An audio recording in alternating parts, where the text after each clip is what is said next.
पंच परमेश्वर। जुम्मन शेख अलगू चौधरी में गाही मित्रता थी। साझे में खेती होती थी। कुछ लेन देन में भी साझा था। एक को दूसरे पर अटल विश्वास था। जुम्मन जब हज करने गए थे तब अपना घर अलगू को सौंप गए थे और अलगू जब कभी बाहर जाते तो जुम्मन पर अपना घर छोड़ देते थे। उनमें न खाना पाना का व्यवहार था, न धर्म का नाता, केवल विचार मिलते थे। मित्रता का मूल मंत्र भी यही है। इस मित्रता का जन्म उसी समय हुआ जब दोनों मित्र बालक ही थे और जुम्मन के पूज्य पिता जुमराती उन्हें शिक्षा प्रदान करते थे। अलगू ने गुरुजी की बहुत सेवा की थी, खूब प्याले धोए।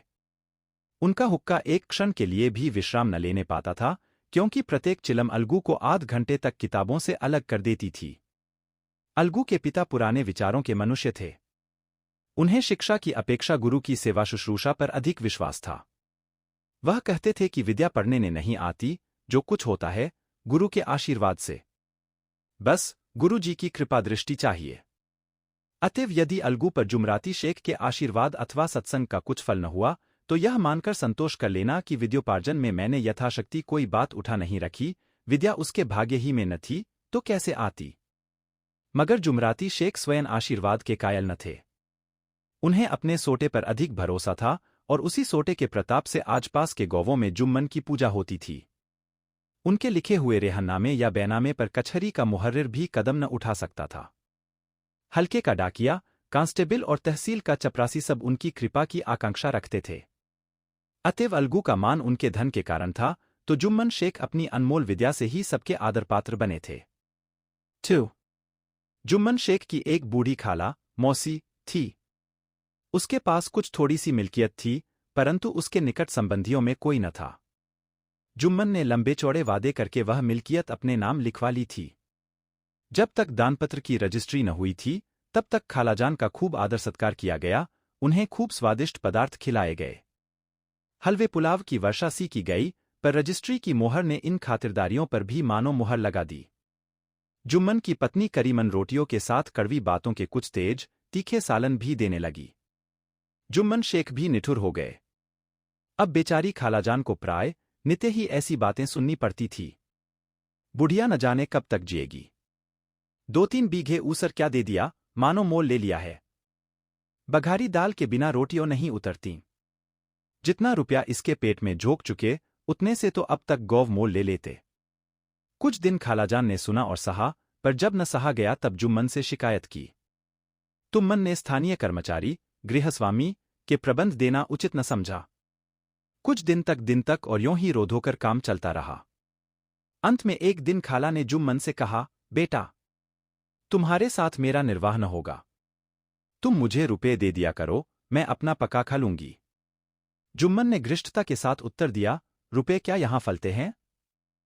खाला ने नम्रता से कहा, मुझे कुछ रूखा सूखा चाहिए भी कि नहीं? जुम्मन ने गंभीर स्वर से जवाब दिया, तो कोई यह थोड़े ही समझा था कि तू मौत से लड़कर आई हो। खाला बिगड़ गईं, उन्होंने पंचायत करने की धमकी दी। जुम्मन हंसे, जिस तरह कोई शिकारी हिरन को जाली की तरफ जाते देखकर मन ही मन हंसता है। वह बोले, हो, जरूर पंचायत करो, फैसला हो जाए। मुझे भी यह रात दिन की खटखट पसंद नहीं।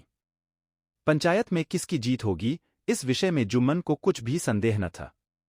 आसपास के गांवों में ऐसा कौन था, उसके अनुग्रहों का ऋणी न हो, ऐसा कौन था, जो उसको शत्रु बनाने का साहस कर सके? किसमें इतना बल था, जो उसका सामना कर सके? आसमान के फरिश्ते तो पंचायत करने आवेंगे ही नहीं। 3.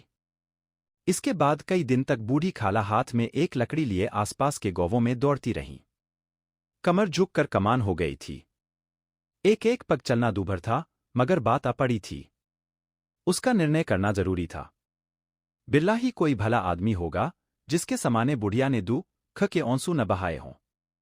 किसी ने तो यूं ही ऊपरी मन से हू करके टाल दिया, और किसी ने इस अन्याय पर जमाने को गालियां दी। कहा, कब्र में पौव जटके हुए हैं, आज मरे, कल दूसरा दिन, पर हवस नहीं मानती। अब तुम्हें क्या चाहिए? रोटी खाओ और अल्लाह का नाम लो। तुम्हें अब खेतीबाड़ी से क्या काम है? कुछ ऐसे सज्जन भी थे, जिन्हें हास्यरस के रसास्वादन का अच्छा अवसर मिला। झुकी हुई कमर, पोपला मुंह, सन के से बाल, इतनी सामग्री एकत्र हों, तब हंसी क्यों न आवे। ऐसे न्यायप्रिय, दयालु, दीनवत्सल पुरुष बहुत कम थे जिन्होंने इस अबला के दुखड़े को गौर से सुना हो और उसको सांत्वना दी हो। चारों ओर से घूम-घाम कर बेचारी अलगू चौधरी के पास आई। लाठी पटक दी और दम लेकर बोली, बेटा, तुम भी दम भर के लिए मेरी पंचायत में चले आना। अलगू, मुझे बुलाकर क्या करोगी? कई गौव के आदमी तो आवेंगे ही। खाला, अपनी विपद तो सबके आगे रो आई। अब आनरे न आने का अख्तियार उनको है। अलगू, यों आने को आ जाऊंगा, मगर पंचायत में मुंह न खोलूंगा। खाला, क्यों बेटा? अलगू, अब इसका क्या जवाब दूं? अपनी खुशी। जुम्मन मेरा पुराना मित्र है, उससे बिगाड़ नहीं कर सकता। खाला, बेटा, क्या बिगाड़ के डर से ईमान की बात न कहोगे? हमारे सोए हुए धर्मज्ञान की सारी संपत्ति लुट जाए तो उसे खबर नहीं होता, परंतु ललकार सुनकर वह सचेत हो जाता है। फिर उसे कोई जीत नहीं सकता। अलगू इस सवाल का कोई उत्तर न दे सका, पर उसके हृदय में ये शब्द गूंज रहे थे। क्या बिगाड़ के डर से ईमान की बात न कहोगे? संध्या समय एक पेड़ के नीचे पंचायत बैठी। शेख जुम्मन ने पहले से ही फर्श बिछा रखा था। उन्होंने पान, इलायची, हुक्के, तंबाकू आदि का प्रबंध भी किया था। वह स्वयं अलबत्ता अलगू चौधरी के साथ जरा दूर पर बैठे जब पंचायत में कोई आ जाता था, तब दबे हुए सलाम से उसका स्वागत करते थे। जब सूर्य अस्त हो गया और चिड़ियों की कलरवयुक्त पंचायत पेड़ों पर बैठी, तब यह भी पंचायत शुरू हुई। फर्श की एक एक अंगुल जमीन भर गई, पर अधिकांश दर्शक ही थे। निमंत्रित महाशयों में से केवल वे ही लोग पधारे थे जिन्हें जुम्मन से अपनी कुछ कसर निकालनी थी। एक कोने में आग सुलग रही थी। नाई ताबड़तोड़ चिलम भर रहा था। यह निर्णय करना असंभव था कि सुलगते हुए उपलों से अधिक धुन निकलता था या चिलम के दमों से। लड़के इधर उधर दौड़ रहे थे। कोई आपस में गाली-गलौज करते और कोई रोते थे। चारों तरफ कोलाहल मच रहा था। गौव के कुत्ते इस जमाव को भोज समझकर झुंड के झुंड जमा हो गए थे। पंच लोग बैठ गए तो बूढ़ी खाला ने उनसे विनती की, पंचों, आज 3 साल हुए मैंने अपनी सारी जायदाद अपने भांजे जुम्मन के नाम लिख दी थी। इसे आप लोग जानते ही होंगे। जुम्मन ने मुझे ताहियात रोटी पड़ा देना कबूल किया। साल भर तो मैंने इसके साथ रो धोकर काटा, पर अब रात दिन का रोना नहीं सहा जाता। मुझे न पेट की रोटी मिलती है न तन का कपड़ा। बेकस बेवा हूं। कचहरी दरबार नहीं कर सकती। तुम्हारे सिवा और किसको अपना दुख सुनाऊं? तुम लोग जो राह निकाल दो उसी राह पर चलूं। अगर मुझमें कोई ऐब देखो तो मेरे मुंह पर थप्पड़ मारी। जुम्मन में बुराई देखो तो उसे समझाओ क्यों एक बेकस की आह लेता है। मैं पंचों का हुक्म सिर माथे पर चढ़ाऊंगी। रामधन मिश्र, जिनके कई असामियों को जुम्मन ने अपने गांव में बसा लिया था, बोले, जुम्मन मियाँ किसे पंच बदते हो? अभी से इसका निपटारा कर लो। फिर जो कुछ पंच कहेंगे वही मानना पड़ेगा। जुम्मन को इस समय सदस्यों में विशेषकर वे ही लोग दीख पड़े जिनसे किसी न किसी कारण उनका वैमन से था। जुम्मन बोले, पंचों का हुक्म अल्लाह का हुक्म है। खालाजान जिसे चाहें उसे बदें। मुझे कोई उज्र नहीं। खाला ने चिल्लाकर कहा, रे अल्लाह के बंदे, पंचों का नाम क्यों नहीं बता देता? कुछ मुझे भी तो मालूम हो। जुम्मन ने क्रोध से कहा, इस वक्त मेरा मुंह न खुलवाओ। तुम्हारी बन पड़ी है, जिसे चाहो पंच बदो।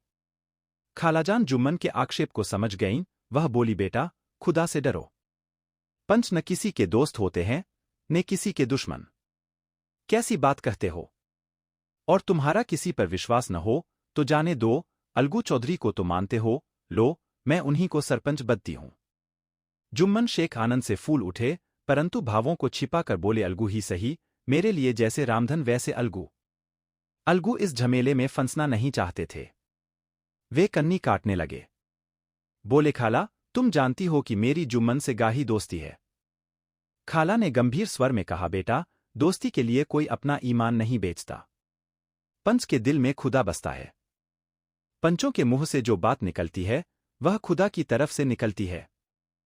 अलगू चौधरी सरपंच हुए। रामधन मिश्र और जुम्मन के दूसरे विरोधियों ने बुढ़िया को मन में बहुत कोसा। अलगू चौधरी बोले, शेख जुम्मन, हम और तुम पुराने दोस्त हैं। जब काम पड़ा तुमने हमारी मदद की है और हम भी जो कुछ बन पड़ा तुम्हारी सेवा करते रहे हैं, मगर इस समय तुम और बूढ़ी खाला दोनों हमारी निगाह में बराबर हो। तुमको पंचों से जो कुछ अर्ज करनी हो, करो। जुम्मन को पूरा विश्वास था कि अब बाजी मेरी है। अलग यह सब दिखावे की बातें कर रहा है। अतएव शांतचित्त होकर बोले, पंचो, 3 साल हुए खालाजान ने अपनी जायदाद मेरे नाम हिब्बा कर दी थी। मैंने उन्हें ताहियात खाना कपड़ा देना कबूल किया था। खुदा गवाह है, आज तक मैंने खालाजान को कोई तकलीफ नहीं दी। मैं उन्हें अपनी मौत के समान समझता हूं। उनकी खिदमत करना मेरा फर्ज है, मगर औरतों में जरा अनबन रहती है, उसमें मेरा क्या बस है। खालाजान मुझसे माहवार खर्च अलग मांगती है। जायदाद जितनी है, वह पंचों से छिपी नहीं। उससे इतना मुनाफा नहीं होता है कि माहवार खर्च दे सकूं। इसके अलावा हिब्बानामे में माहवार खर्च का कोई जिक्र नहीं तो मैं भूलकर भी इस झमेले में न पड़ता। बस मुझे यही कहना है। आइंदा पंचों का अख्तियार है, जो फैसला चाहें, करे। अलगू चौधरी को हमेशा कचहरी से काम पड़ता था, अतएव वह पूरा कानूनी आदमी था। उसने जुम्मन से जिरह शुरू की। एक एक प्रश्न जुम्मन के हृदय पर हथौड़ी की चोट की तरह पड़ता था। रामधन मिश्र इस प्रश्नों पर मुग्ध हुए जाते थे। जुम्मन चकित थे कि अलगू को क्या हो गया। अभी यह अलगू मेरे साथ बैठी हुआ कैसी कैसी बातें कर रहा था। इतनी ही देर में ऐसी कायापलट हो गई कि मेरी जड़ खोदने पर तुला हुआ है। न मालूम कब की कसर यह निकाल रहा है। क्या इतने दिनों की दोस्ती कुछ भी काम न आवेगी? जुम्मन शेख तो इसी संकल्प विकल्प में पड़े हुए थे कि इतने में अलगू ने फैसला सुनाया। जुम्मन शेख तो इसी संकल्प विकल्प में पड़े हुए थे कि इतने में अलगू ने फैसला सुनाया। जुम्मन शेख। पंचों ने इस मामले पर विचार किया। उन्हें यह नीति संगत मालूम होता है कि खालाजान को माहवार खर्च दिया जाए। हमारा विचार है कि खाला की जायदाद से इतना मुनाफा अवश्य होता है कि माहवार खर्च दिया जा सके। बस यही हमारा फैसला है। अगर जुम्मन को खर्च देना मंजूर न हो तो हिब्बानामा रद्द समझा जाए। यह फैसला सुनते ही जुम्मन सन्नाटे में आ गए। जो अपना मित्र हो वह शत्रु का व्यवहार करे और गले पर छुरी फेरे, इसे समय के हेरफेर के सिवा और क्या कहें। जिस पर पूरा भरोसा था उसने समय पड़ने पर धोखा दिया। ऐसे ही अवसरों पर झूठे सच्चे मित्रों की परीक्षा की जाती है। यही कलयुग की दोस्ती है। अगर लोग ऐसे कपटी धोखेबाज न होते तो देश में आपत्तियों का प्रकोप क्यों होता। यह है जाप्लेग आदि व्याधि और दुष्कर्मों के ही दंड है। मगर रामधन मिश्र और अन्य पंच अलगू चौधरी की इस नीतिप्रायणता को प्रशंसा जी खोल कर रहे थे। वे कहते थे, इसका नाम पंचायत है। दूध का दूध और पानी का पानी कर दिया। दोस्ती दोस्ती की जगह है, किंतु धर्म का पालन करना मुख्य है। ऐसे ही सत्यवादियों के बल पर पृथ्वी ठहरी है, नहीं तो वह कब की रसातल को चली जाती। इस फैसले ने अलगू और जुम्मन की दोस्ती की जड़ हिला दी। अब वे साथ साथ बातें करते नहीं दिखाई देते। इतना पुराना मित्रतारूपी वृक्ष सत्य का एक झोंका भी न सह सका। सचमुच वह बालू की ही जमीन पर खड़ा था। उनमें अब शिष्टाचार का अधिक व्यवहार होने लगा। एक दूसरे की आवभगत ज्यादा करने लगा। वे मिलते जुलते थे, मगर उसी तरह जैसे तलवार से ढाल मिलती है। जुम्मन के चित्त में मित्र की कुटिलता आठों पहर खटका करती थी। उसे हर घड़ी यही चिंता रहती थी कि किसी तरह बदला लेने का अवसर मिले। अच्छे कामों की सिद्धि में बड़ी दरें लगती है, पर बुरे कामों की सिद्धि में यह बात नहीं होती। जुम्मन को भी बदला लेने का अवसर जल्द ही मिल गया। पिछले साल अलगू चौधरी बटेसर से बैलों की एक बहुत अच्छी गोई मोल लाए थे। बैल पचाही जाति के सुंदर बड़े बड़े सीगोम वाले थे। महीनों तक आसपास के गौव के लोग दर्शन करते रहे। दैवयोग से जुम्मन की पंचायत के 1 महीने के बाद इस जोड़ी का एक बैल मर गया। जुम्मन ने दोस्तों से कहा, यह दगाबाजी की सजा है। इंसान सब्र भले ही कर जाए, पर खुदा नेकबद सब देखता है। अलगू को संदेह हुआ कि जुम्मन ने बैल को विष दिला दिया है। चौधराइन ने भी जुम्मन पर ही इस दुर्घटना का दोषारोपण किया। उसने कहा, जुम्मन ने कुछ करकरा दिया है।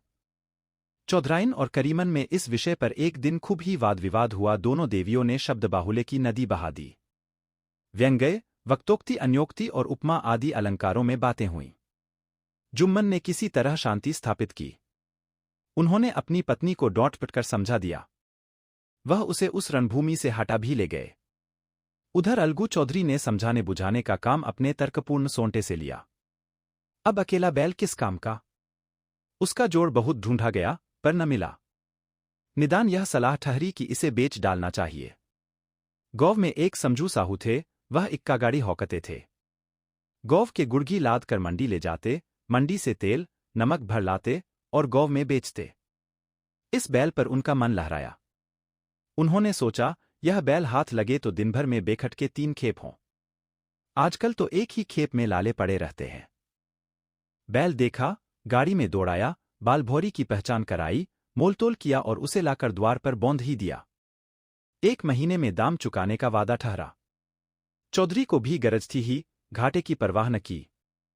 समझू साहू ने नया बैल पाया तो लगे उसे रगेदने। वह दिन में 3-3, 4-4 खेपें करने लगे। न चारे की फिक्र थी, न पानी की, बस खेपों से काम था।